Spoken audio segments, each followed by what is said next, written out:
Good day po, si Yaring Platero po. Ito pong gagawin natin ngayon ay 18 carats standard na yellow gold na ang gagayahin po natin ay itong Rolex design na ibinigay sa atin ng customer para parihasan natin. Ang gagawin po natin ay mas maliit dahil pambabae po. Ito po yung singsing nung para sa lalaking customer natin. Meron po siyang mga diamond sa gilid. Yan po.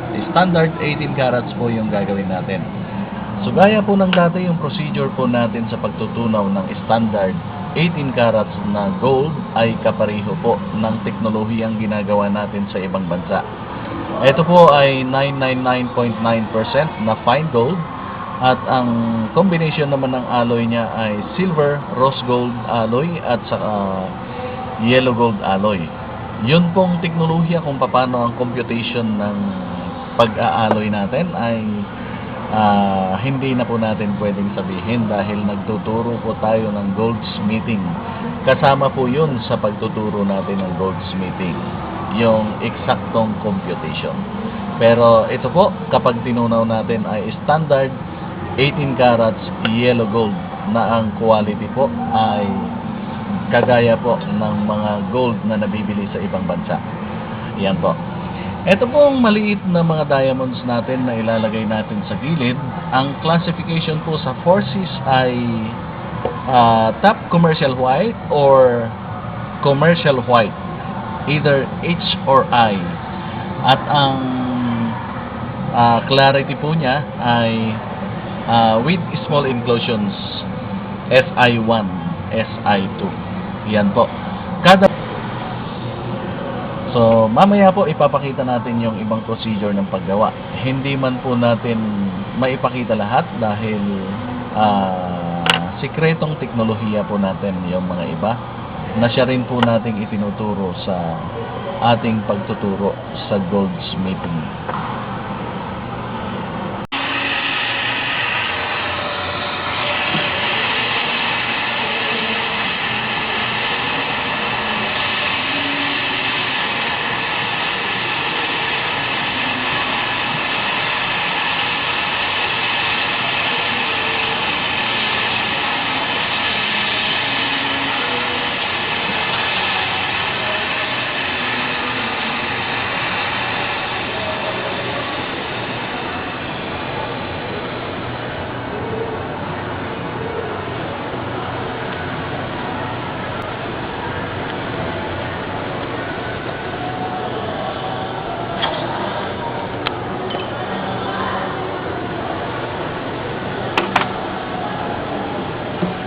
Yan po yung 18 carats yellow gold. Gold bar na siya. Ready na para gawin natin singsing.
Ito na po yung ginawa nating Rolex design na sing-sing na ipinagaya sa atin ng ating kaibigang customer.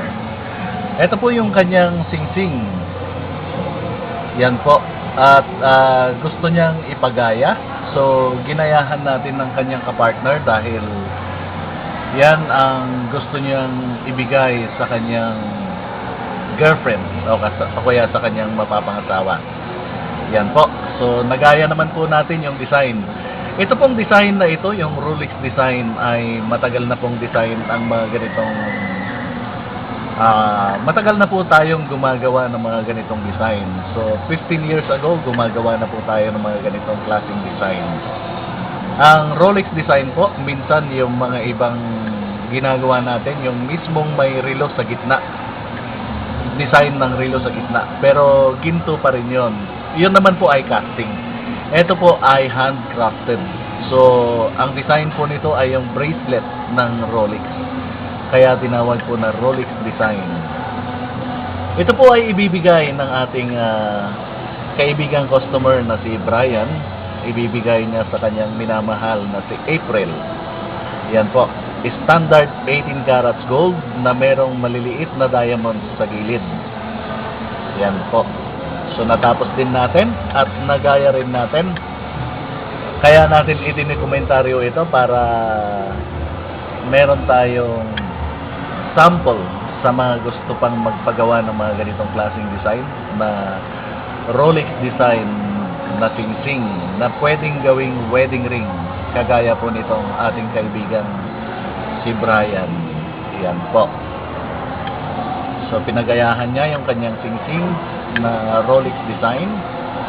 Tapos ginawan natin ng kapartner.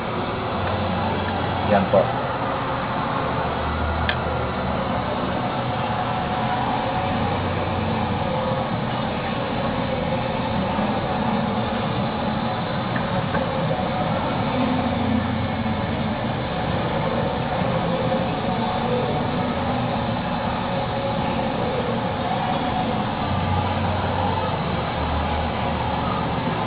So yan po ang isa sa mga ginawa natin na standard 18 carats gold Rolex design wedding ring or couple ring.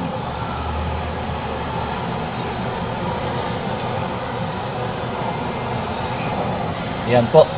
Si Yaring Platero po. Good day po.